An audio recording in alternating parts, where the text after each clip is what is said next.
नमस्कार दोस्तों, मैं अंकुर उपाध्याय स्वागत करता हूं आप सभी का एक बार फिर से अपनी नई वीडियो में।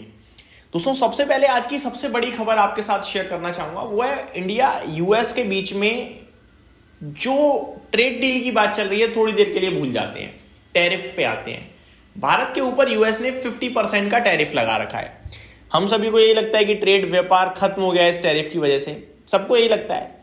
लेकिन आज ना ट्रेड डेफिसिट का डेटा गवर्नमेंट ने पोस्ट करा है। शॉकिंग डेटा है, शॉकिंग नहीं है, सरप्राइजिंग है। मैंने डिटेल में आप सभी के साथ दूसरे चैनल की वीडियो में शेयर भी किया है। इस वीडियो में सिर्फ इतना बताना चाहूंगा, नवंबर मंथ का जो ट्रेड का डेटा आया है यूएस के साथ, वो अनुमान से बहुत बढ़िया डेटा है।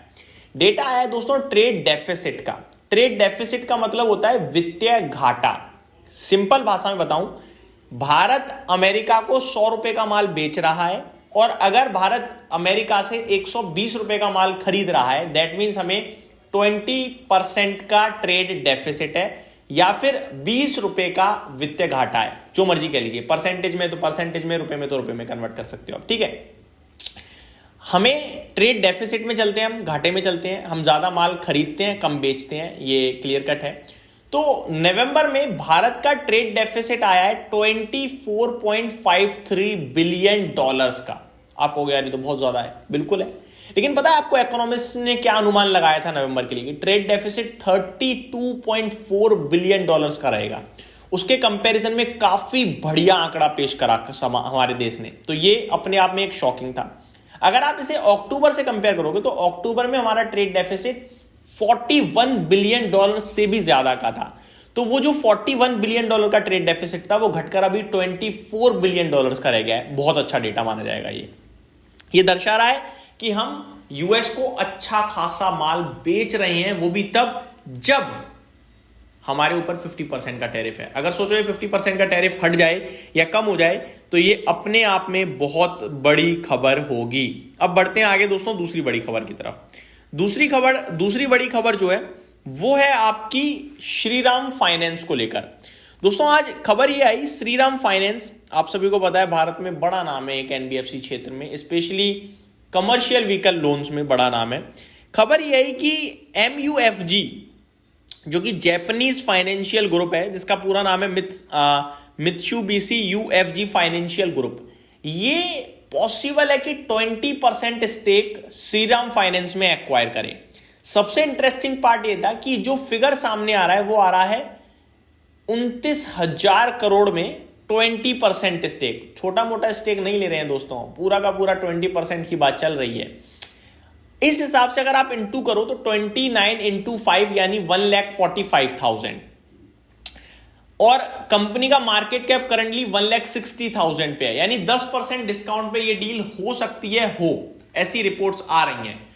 अगर ऐसा होता है तो दो चीजें हैं, एक स्टॉक ज्यादा नीचे नहीं जाएगा क्योंकि मित्सुबिशी अगर भैया 1,45,000 करोड़ के मार्केट कैप पे खरीद रहा है तो उसे कुछ दिख रहा है तभी वो ले रहा है, तो ज्यादा स्टॉक नीचे नहीं जाएगा।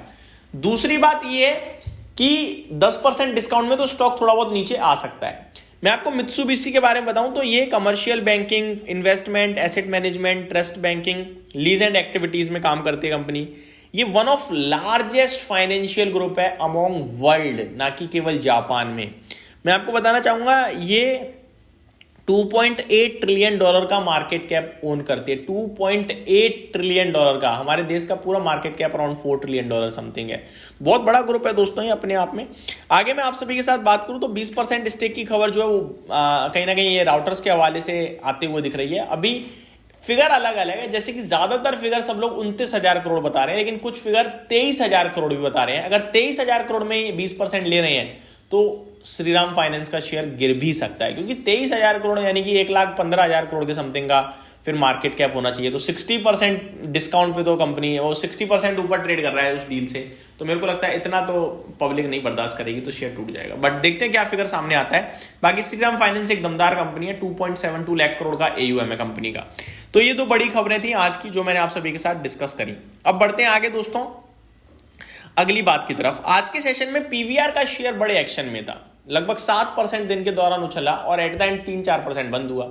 दोस्तों धुरंधर ने बॉक्स ऑफिस पे कमाल कर दिया है भाई साहब, नेक्स्ट लेवल की मूवी जा रही है। अभी तक ऑलरेडी काफी कुछ कमाई कर चुकी है, रिकॉर्ड ब्रेक कर चुकी है और आगे भी बहुत तगड़ा स्कोप दिख रहा है क्योंकि सारे शोज हाउसफुल ऑलमोस्ट चल रहे हैं, तो वो सारी चीजें पीवीआर को डायरेक्टली रिफ्लेक्ट कर रही हैं और पॉजिटिव है।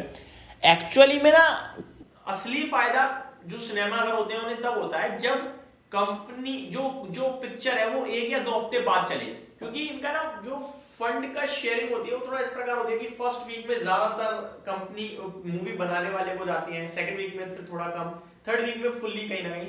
ये 5 दिसंबर को लॉन्च हुई है तो 1 वीक हो गया, अभी सेकंड वीक रनिंग है और जिस हिसाब से क्रेज बन रहा है मेरे को लगता है सेकंड थर्ड वीक भी चलेगा, तो पीवीआर को कहीं ना कहीं इससे डेफिनेटली डायरेक्टली बेनिफिट होगा। बट आजकल ओटीटी के जमाने में इन्हें कभी कभार ऐसी मूवीज मिलती हैं फिर शांति पड़ जाती है जिसकी वजह से शेयर नहीं चल पाता, ये भी हमें कहीं ना कहीं पता ही है। आगे बात करें दोस्तों कुछ स्टॉक्स के बारे में, तो लगातार एक्शन में आपके लिए इंडिगो चल ही रहा है। आज के सेशन में बढ़िया क्लोजिंग देखने को मिली, 3% समथिंग ऊपर था स्टॉक, नहीं 2% ऊपर बंद हुआ है। केन्स ऊपर नीचे करके नीचे बंद हो गया। एक्चुअली में केन्स कुछ कर नहीं रहा है, जिस दिन बड़ा मूव आया था इस स्टॉक में बड़ी गिरावट हुई थी, उसके बाद 5 ट्रेडिंग सेशन हो गए हैं और उस एक दिन की कैंडल के अंदर ही कैंडल्स फॉर्म हो रही है। दैट मींस वो जो आज से करीब 5 ट्रेडिंग सेशन पहले की कैंडल है, मैं एग्जैक्टली बताता हूं आपको, 8 दिसंबर की, उसमें लो लगा था 3750 का, वो मदर कैंडल थी। उसके बाद अभी तक किसी भी दिन स्टॉक ने ना वो हाई ब्रेक करा ना वो लो ब्रेक करा क्लोजिंग बेसिस पे, तो अभी वेट करेंगे किधर मूव देता है, बाकी रिजल्ट्स तक का मुझे लगता है आपको इंतजार करना चाहिए। तो ये कुछ बड़ी बातें थी दोस्तों, उम्मीद करता हूँ डिटेल्स डेटा पसंद आया होगा। Thank you so much for watching this video, have a great day guys.